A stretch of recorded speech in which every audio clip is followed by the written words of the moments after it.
그다음에 저 끝에 계신 분 한국인쇄전자협회 정한정 국장님 모셨습니다. 네. 그 다음에 그 옆에 권혁이 전 도청 국장님 모셨습니다. 네, 이렇게 정책자문단 전문가분들 소개를 마치겠습니다. 예, 대단히 반갑습니다. 예, 존경하는 국민 여러분, 충남 도민 여러분, 국회 보건복지위원장 양승조 의원입니다. 지난주 복지 분야 공약인 65세 이상 어르신 버스 무료화와 고교 무상교육 무상급식에 이어 경제, 산업 분야 충청남도 공약을 발표하고자 합니다. 먼저 저 양승조는 수도권을 제외한 모든 도중 충청남도만 유일하게 빠져있는 공공기관 지방 이전 혁신 도시에 저희 충청남도도 포함될 수 있도록 하겠습니다. 공공기관 지방 이전은 2004년 노무현 정부 시절 세종시 행정수도 이전과 함께 수도권 과밀과 국토의 불균형을 타파하고 지역 균형 발전을 이루기 위하여 추진되었습니다. 당시 수도권 소재 345개 공공기관 중 153개의 공공기관이 수도권을 제외한 기반으로 골고루 이전되었고 2018년 현재 6개 기관을 제외한 147개의 공공기관 지방 이전이 완료된 상황입니다. 정부에서는 공공기관을 지방에 이전하면서 산, 학, 연관이 서로 협력하여 체계적인 혁신 여건과 지방의 수준 높은 생활 환경을 갖춘 새로운 차원의 미래형 도시를 건설하기 위하여 혁신 도시를 선정하였습니다.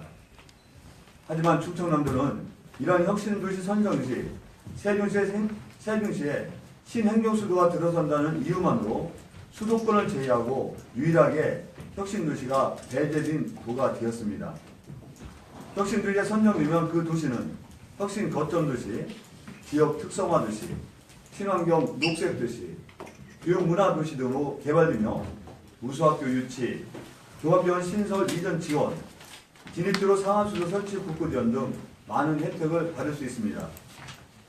또한 혁신도시별로 특수기능군이 설정되어 관련 산업을 집중적으로 육성할 수 있게 되는데 부산에서는 해양, 금융산업, 강원에는 광업진흥, 건강생명, 충북에는 정보통신, 과학기술 등의 기능군 관련 공공기관이 집중적으로 이전되고 관련 산업이 집중 육성됩니다. 하지만 충청남도는 이러한 혁신도시에 배제되어 특수기능군을 전혀 배정받지 못했고 따라서 관련된 공공기관 이전 또한 전무했습니다. 다행히도 혁신도시 이전은 아니지만 개별 이전이라는 명목으로 특수기능군에 속하지 않은 기타 공공기관이 충청남도에 8개가 이전되긴 했지만 오늘 1월 25일부터 법이 개정되어 실시하는 지역임대 18% 의무채용이 적용되는 공공기관은 한전에서 분리된 한국중구발전, 한국소발전 단 2곳뿐입니다. 교통수 등을 사로 2016년도 혁신도시 이전지역인데 채용 결과를 보면 채용 인원 1위, 혁신도시인 광주 전남의 이전 공공기관 채용 인원은 한 해 2,316명이고 2위인 강원은 1,806명, 3위 경북 1,449명이는데 저희 충남은 342명에 불과했습니다. 혁신도시 건설은 국가 균형 발전을 이루고자 시행했는데 수도권을 제외한 전국 도중 유일하게 충청남도가 제외되어 이렇게 많은 차별을 받고 있는 것은 형평성에 맞지 않는 명백한 지역 차별이라고 생각합니다. 저 양승조는 충청남도가 이런 불합리한 차별을 받지 않도록 충청남도 11명의 국회의원 모두와 기초단체장, 시, 도, 의원과 모두와 함께 힘을 합쳐 청와대 총리를 비롯한 국민들을 설득하여 혁신도시 특별법을 개정하여 저희 충청남도도 혁신도시에 꼭 포함될 수 있도록 하겠습니다. 수도권에는 아직도 345개 공공기관 중 이전이 확정된 180개 공공기관, 통폐합돼서 153개인데 늘 제외한 165개 공공기관이 남아있습니다. 이러한 일을 해낼 수 있는 적임자는 현직 충남치 다선이자 4선 중견이며 풍부한 정치 경험을 가진 저 양승조만이 가능한 일이라고 생각합니다. 저 양승조는 지난 2010년 세종시 원활 추진을 위한 목숨을 건 20일간 단식으로 세종시를 지켜냈습니다. 이번에는 지방 분권 시대를 맞아요. 충청남도가 타 도에 비해 소외되지 않도록 충청남도를 혁신도시에 포함시킬 수 있도록 진력을 다할 각오입니다. 다음으로는 수도권 규제 완화 축소와 충남 이전 기업에 대한 세제 혜택을 강화하여 충남에 양질의 일자리를 창출하겠습니다. 2017년 기준 충청남도의 무역 수지는 약 485억 달러 흑자를 기록, 같은 기간 전국 무역 흑자 약 975의 절반에 이르는 엄청난 수치를 보였고 흑자 규모 4년 연속 전국 1위 위험을 지켰습니다. 또한 충청남도의 지역 총생산인 GRDP는 2010년 83주에서 2015년 111주로 33.7% 증가하였고 이는 전국 시도 중 3위 규모입니다.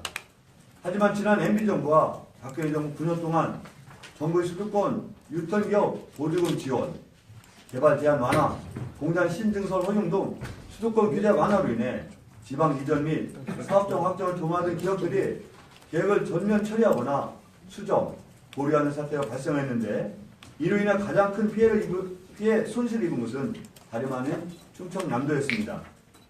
실제로 수도권 규제 완화 정책이 시행되기 전인 2007년 한 해 동안 충남의 수도권 기업 유치는 378개나 되었지만 이런 수도권 규제 완화 정책 시행 후인 2011년에는 92개, 2014년에는 32개, 2017년에는 23개까지 감소하였습니다. 대한민국 헌법 123조에는 국가는 지역 간의 균형 있는 발전을 위하여 지역 경제를 육성하는 힘을 진다고 명시되어 있습니다. 저 양승준은 지난 9년간 중앙정부가 시행해온 헌법 정신과 대체적 수도권 집중 정책을 문재인 대통령과 함께 철폐해 나가 충청남도가 예전처럼 많은 기업들이 이전할 수 있는 환경을 만들도록 하겠습니다. 또한 수도권에서 지방으로 본사나 공장을 이전하는 기업에 대한 세제 혜택은 지난 참여정부 시절 국가균형 발전을 강조하면서 2004년에 도입된 바가 있습니다.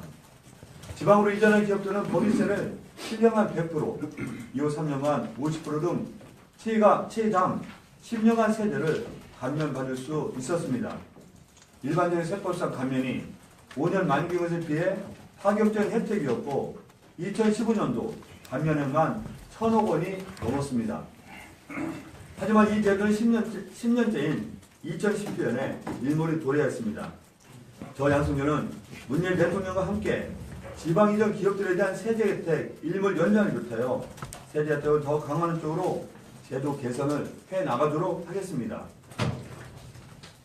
또한 법인세 감면뿐만 아니라 충남도 자체적으로도 전체 법인 대비 본사 근무 인원과 급여 비중을 따져 더 작은 숫자에 맞춰 추가적인 세 혜택을 제공해주기도 하고 대기업이 본사를 지방으로 이전하고 추가로 지역 인재를 고용할 경우 지방 투자 촉진 보조금에서 고용 보조금 지원을 하는 등 기업 유치 유인책을 마련하겠습니다. 기업하기 좋은 충남, 양질의 일자리 창출로 일자리 걱정이 없는 충남, 행복한 충남을 만들기 위하여 저 양승조가 대전의 노력을 할 것을 약속드립니다. 감사합니다.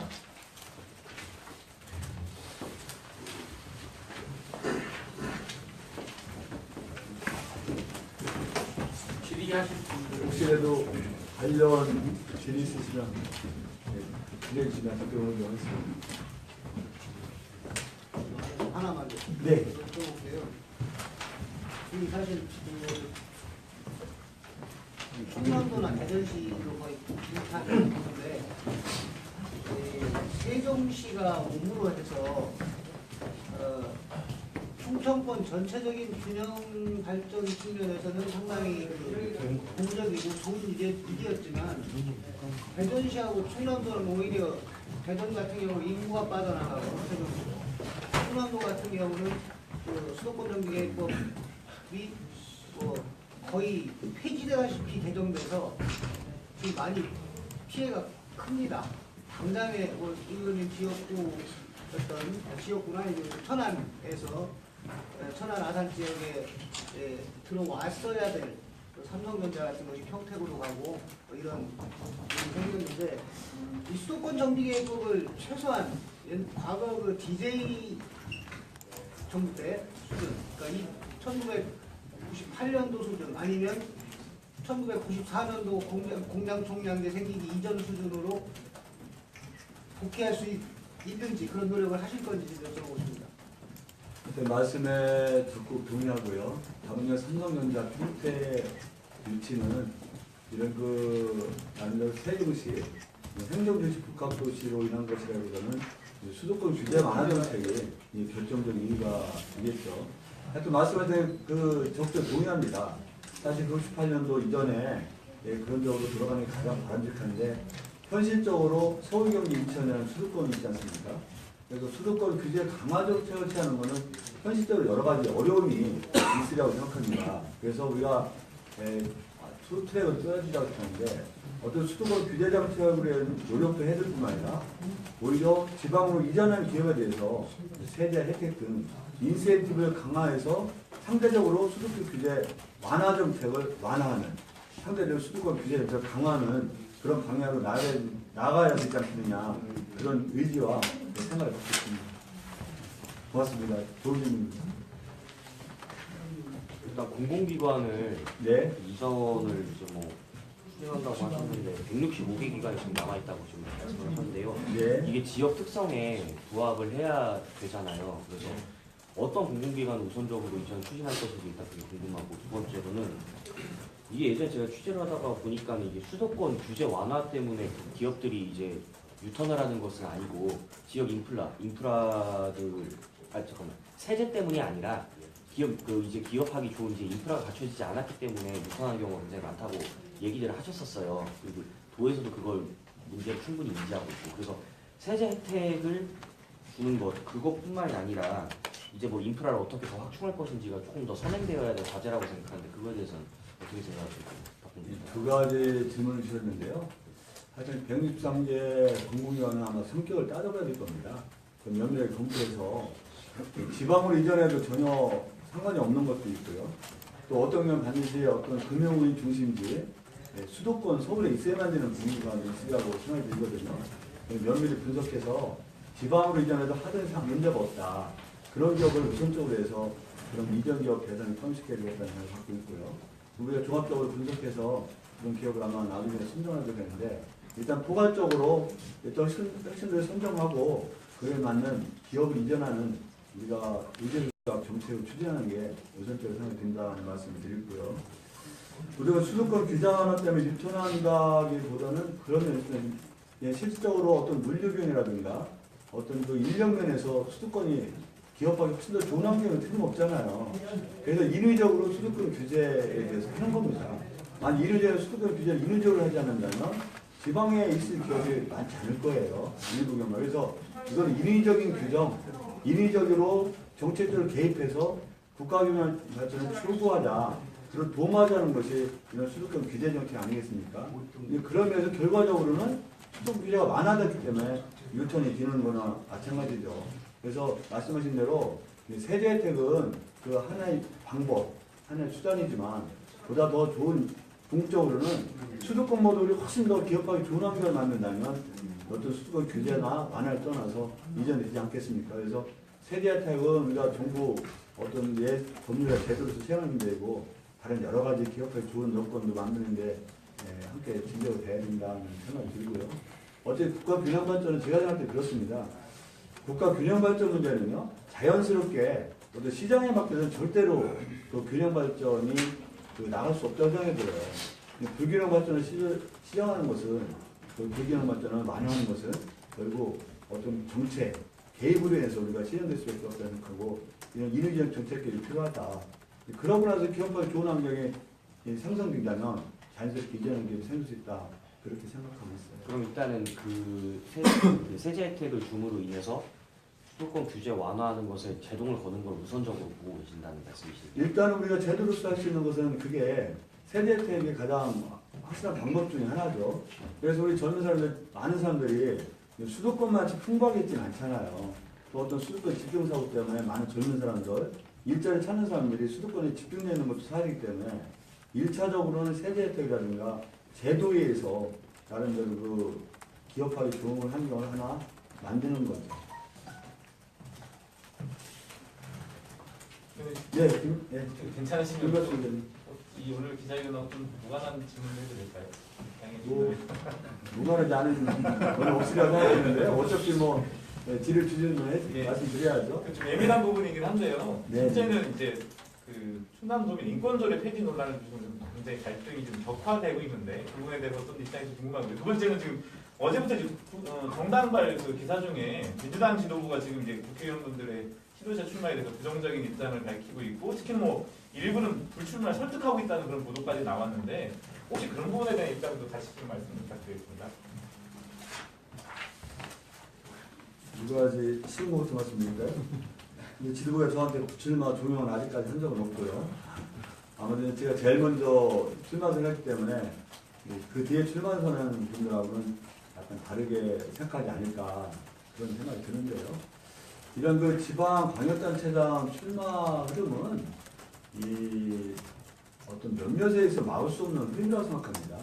그래서 뭐 지난번에 말씀드렸지만 2014년도에도 인천, 경기도, 전라남도, 울산, 부산, 제주도 전부 다 현역 의원이 출마해서 우리가 나름대로 당선되지 않았습니까? 이건 하나의 흐름이다 생각하고 국회에서 입법의 역할도 소중하고 더 중요하지만 또 지방자치단체를 맡아서 이런 그런 일을 하는 것도 그에 못지않게 소중하다고 생각하고 그게 3선, 4선 의원들이, 5선 의원들이 하나의 방향을 생각하면 막을 수 없는 흐름이 아니겠느냐 그런 생각이 들고요. 또 마고지나 서울만 해도 얼마나 많은 사람이 또 출마를 또 그 예상하고 출마를 하지 않겠습니까? 그게 하나의 막을 수 없는 흐름이다. 다만은 우리가 그 덧붙여 말씀드리자면 어제 어느 분도 물어보지만 우리가 과반수 의석을 갖고 있다. 뭐 151석이다. 아니면 152석이다. 그랬을 때 정말 출마에 굉장히 심각한 고민을 해야 될 거라고 생각합니다. 왜냐하면 그 과반이 무너지느냐 아무리 차원이잖아요. 근데 지금은 우리가 121석, 120석에서는 어떤 경우에도 국민당 내지 우리 민주당과 함께하는 정책 공조가 되지 않으면 타당의 도움을 얻지 않으면 법률 하나, 우리가 예산 하나 통과시킬 수 없는 상황이기 때문에 우리가 151석, 150여는 과반수 의석을 차지하느냐 안 차지하느냐에서는 굉장히 그 의미가 특별한 점도 하나 더 말씀드리고 싶다. 그런 말씀을 드리고요. 인권 조례 문제는 그렇습니다. 굉장히 민감하고 저는 일부 종교의 일부 교류를 하는데 저는 기본적으로 법이라는 거는 어떤 인권이 같이 또 우리 개인의 인간의 권리를 규정하는 게 법이 아니겠습니까? 그런 면에서 우리가 기본적으로 인권 조례가 있는 것을 폐지한다는 것은 정말 심각하게 생각해야 된다. 그런 말씀을 드리고요.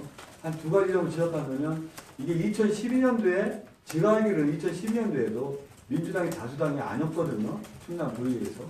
아마 지금 자유한국당 전신인 새누리당이 다수당이었는데 다수당이 동의했기 때문에 다수당의 의견으로서 통과된 것이 인권조례 아니겠습니까? 그런 상황에서 인권조례 40도에 앞서서 먼저 이걸 폐지한다.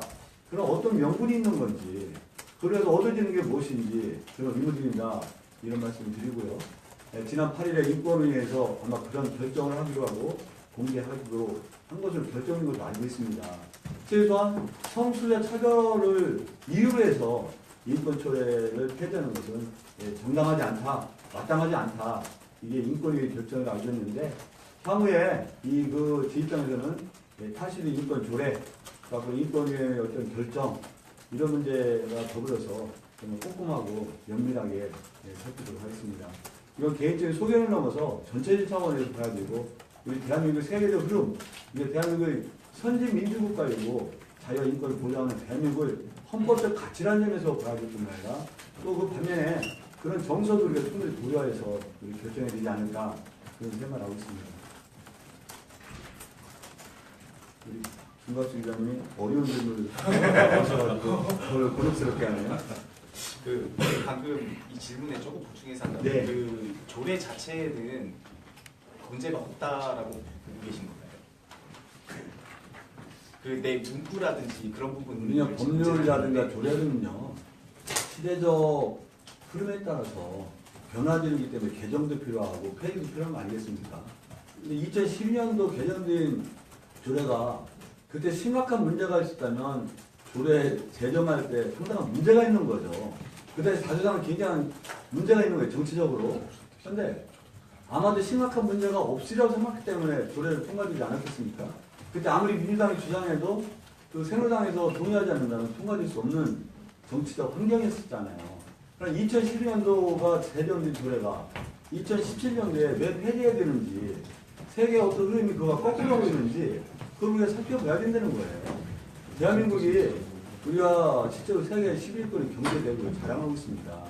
이런 나라에서 세계적 흐름, 대체로는 우리 국가에서 시행되는 거에 배치되는 판단을 한다면 또 국가의 인권위에는 우리가 국가 인권을 아니면 총괄하는 기구가 있잖아요.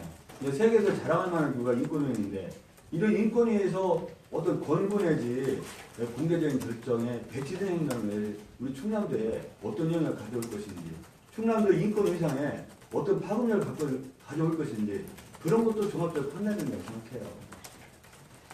추가로 그 질문에 붙여서 한게 없을 것 같은데.